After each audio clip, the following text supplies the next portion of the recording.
এছাৰত complain দিয়াটো এটা জাতীয় দায়িত্ব আছে। অসমত সকলোৱে জানো যে অসমত বাংলাদেশী মিয়া আহিছে।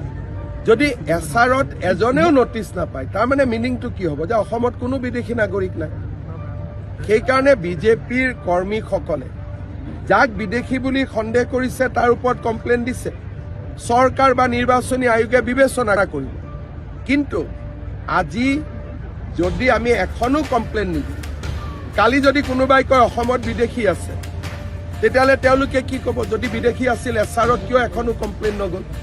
গতিকে এছাৰত কমপ্লেইন দিয়াটো এটা জাতীয় দায়িত্ব আছে। অকল বিজেপিৰে নহয়, বাকী দল সংগঠনৰো দায়িত্ব আছে। কিন্তু দুৰ্ভাগ্যবশতঃ বাকী দল সংগঠনৰ পৰা কমপ্লেইন নগ'ল। তাৰ মানে কি বুজাই দিলে যে অসমত বিদেশী নাই। কিন্তু বিজেপিয়ে অকল মুখেদিয়ে কাম নকৰে, হাতে কামেও কাম কৰে। আমি যেতিয়া বিদেশীৰ বিৰুদ্ধে আছোঁ মানে আছোৱেই। সেইকাৰণে আমাৰ কাৰ্যকৰ্তাসকলে 5 লাখতকৈও অধিক বেছি কমপ্লেইন দিয়ে। নহ'লে সকলো স্বদেশীয় হৈ গ'লহেঁতেন।